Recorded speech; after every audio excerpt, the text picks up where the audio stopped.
Hello दोस्तों, welcome too invested. जैसे कि हमने हमारे प्रीवियस वीडियो में देखा था कि इक्विटी इन्वेस्टमेंट ही सबसे ज़्यादा रिटर्न देती है। अगर आपने ये वीडियो नहीं देखा है तो ऊपर कार्ड को क्लिक करके ये वीडियो ज़रूर देखें।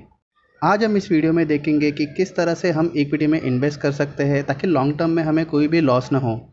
देखिए, लोग कहते हैं कि इक्विटी इन्वेस्टमेंट बहुत रिस्की होता है, लेकिन अगर हम ध्यान से देखें तो इक्विटी इन्वेस्टमेंट रिस्की नहीं होता। इक्विटी इन्वेस्टमेंट का लैक ऑफ नॉलेज ज़्यादा रिस्की होता है। अगर इसे हम एक एग्जाम्पल से समझें तो एक आदमी है जिसे बाइक चलानी नहीं आती, लेकिन आप अगर उसे एक स्पोर्ट्स बाइक दे दो चलाने के लिए तो इसके ज़्यादा चांसेस है कि वो उसका एक्सीडेंट कर देगा। यहाँ पर हम कभी भी उस बाइक को ब्लेम नहीं करेंगे, बल्कि उस आदमी को ब्लेम करेंगे जिसे बाइक चलानी नहीं आती। इसी तरह से इक्विटी इन्वेस्टमेंट भी उस स्पोर्ट्स बाइक की तरह है, जहाँ आपका लैक ऑफ नॉलेज आपके लॉस के रिस्क को बढ़ा देगा। अगर आप रिस्क और नॉलेज को एक ग्राफ पे प्लॉट करोगे तो जितना आपका नॉलेज बढ़ेगा उतना ही आपका रिस्क कम हो जाएगा। अगर हम इक्विटी में डायरेक्ट इन्वेस्ट करना चाहते हैं तो उसके लिए बहुत पढ़ाई करनी पड़ेगी, एनालिसिस करने पड़ेंगे और एक अच्छा सा नॉलेज बिल्ड करना पड़ेगा ताकि हम अपने रिस्क को कम कर सकें। लेकिन ये सब करने के लिए हमें बहुत टाइम चाहिए, क्योंकि ज़्यादातर लोग ये टाइम नहीं निकाल सकते। और जो लोग इक्विटी इन्वेस्टमेंट के लिए नए हैं तो सवाल आता है कि वो कैसे इक्विटी में इन्वेस्ट कर सकते हैं ताकि उनका रिस्क भी कम हो जाए और लॉन्ग टर्म में उन्हें रिटर्न भी अच्छे मिले। तो इसका सोल्यूशन खुद वॉरेन बुफे ने ही दिया है, जो है इंडेक्स फंड्स।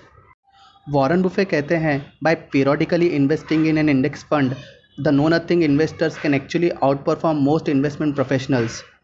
यानी कि एक नो नथिंग इन्वेस्टर भी एक एक्चुअल इन्वेस्टमेंट प्रोफेशनल से ज़्यादा रिटर्न कमा सकता है अगर वो पीरियडिकली इंडेक्स फंड में इन्वेस्ट करे। इंडेक्स फंड एक तरीके का म्यूचुअल फंड है। म्यूचुअल फंड दो तरीके के रहते हैं, एक होता है एक्टिव म्यूचुअल फंड, एक होता है पैसिव म्यूचुअल फंड। और इंडेक्स फंड एक पैसिव म्यूचुअल फंड है। हम फिर किसी वीडियो में समझेंगे कि हमें एक्टिव म्यूचुअल फंड में क्यों इन्वेस्ट करना नहीं चाहिए।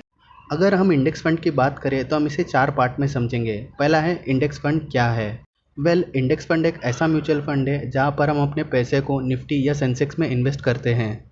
यानी कि हम हमारे पैसे को निफ्टी या सेंसेक्स में जितनी सारी कंपनियां हैं उन सारी कंपनी में इन्वेस्ट करते हैं, सेम प्रोपोर्शनेट और सेम वेटेज के साथ। अगर हम निफ्टी की बात करें तो निफ्टी में इंडिया की टॉप 50 कंपनीज आती है और सेंसेक्स में इंडिया की टॉप 30 कंपनीज आती हैं। यानी कि आप अगर इंडेक्स फंड खरीदते हो तो आप ऑटोमेटिकली इंडिया की बेस्ट बिजनेसेस में इन्वेस्ट कर रहे हो। सेकंड आता है इंडेक्स फंड किस तरह से काम करते हैं। जैसे कि मैंने पहले ही बताया, इंडेक्स फंड एक पैसिव म्यूचुअल फंड है। यानी कि यहाँ पर फंड मैनेजर एक्टिवली कोई कंपनी को ट्रैक या एनालिसिस नहीं करता, वो ऑटोमेटिकली उन्हीं कंपनी में इन्वेस्ट करता है जो निफ्टी या सेंसेक्स में है। इसका मतलब ये है, सेंसेक्स निफ्टी 2 या 1% से ऊपर या नीचे जाएगा, उसी तरह से आपका इंडेक्स फंड भी 1 या 2% से ऊपर या नीचे जाएगा। और क्योंकि फंड मैनेजर एक्टिवली कोई कंपनी को ट्रैक या एनालिसिस नहीं करता, इसीलिए इस फंड का एक्सपेंस रेशियो भी सबसे कम रहता है, लगभग 0.1% से 0.5% तक। थर्ड आता है इंडेक्स फंड कितना रिस्की है। अगर हम रिस्क की बात करें तो लॉन्ग टर्म में इंडेक्स फंड रिस्की नहीं होते हैं। इसे समझने के लिए हमें इंडेक्स को समझना पड़ेगा। इंडिया में सेंसेक्स सबसे पुराना इंडेक्स है जिसका बेस ईयर है 1979, जब सेंसेक्स का वैल्यू 100 था और आज लगभग 51,000 है। यानी कि इंडिया के सेंसेक्स ने पिछले 42 ईयर्स में 500x का रिटर्न दिया है। अगर हम इसका CAGR परसेंटेज निकालें तो वो होता है लगभग 16%। इंडिया में एक और फेमस इंडेक्स है जिसे हम निफ्टी 50 कहते हैं। ये इंडेक्स स्टार्ट हुआ था 1999 में, जब उसका बेस वैल्यू था 1000 और आज 22 साल बाद उसका वैल्यू है 15,500। और निफ्टी 50 का CAGR परसेंटेज होता है 13%। यानी कि 1979 में इन्वेस्ट किया हुआ 10,000 रुपीज़ आज 50 लाख में कन्वर्ट हो गया। लेकिन सेंसेक्स का जर्नी कोई सिंपल नहीं था। इसमें बहुत सारे हर्डल्स थे, जैसे कि prime minister assassination, Harshad Mehta scam, Mumbai bomb blast, Kargil war और बहुत सारे स्कैम्स और रिसेंटली कोविड पेंडेमिक। फिर भी हमारे सेंसेक्स ने इतना अच्छा रिटर्न दिया है। जब 1979 में सेंसेक्स स्टार्ट हुआ था तो सेंसेक्स में ये सारी कंपनियां थी और आज सेंसेक्स में ये सारी कंपनियां हैं। अगर हम देखें तो सिर्फ 6 कंपनियां आज भी सेंसेक्स में है जो 1979 में भी थी। बाकी सारी कंपनियां सेंसेक्स से निकल गई, क्योंकि इंडेक्स एक क्रिकेट टीम की तरह होता है। जिस तरह से क्रिकेट में ख़राब परफॉर्मेंस करने वाले प्लेयर को बाहर निकाला जाता है, उसी तरह ख़राब कंपनियों को सेंसेक्स से बाहर निकाला जाता है। क्योंकि सेंसेक्स ख़राब कंपनियों को ऑटोमेटिकली अच्छे कंपनियों से रिप्लेस कर देता है, इसीलिए सेंसेक्स लॉन्ग टर्म में रिस्की नहीं होता। हाँ, पर शॉर्ट टर्म में रिस्की हो सकता है। चौथा आता है इंडेक्स फंड ने कितना रिटर्न दिया है। इंडेक्स फंड का रिटर्न इंडेक्स जितना ही रहता है। अगर हम एग्जांपल के तौर पे देखें तो यूटीआई निफ्टी इंडेक्स फंड ने पिछले 8 साल में 13% का रिटर्न दिया है।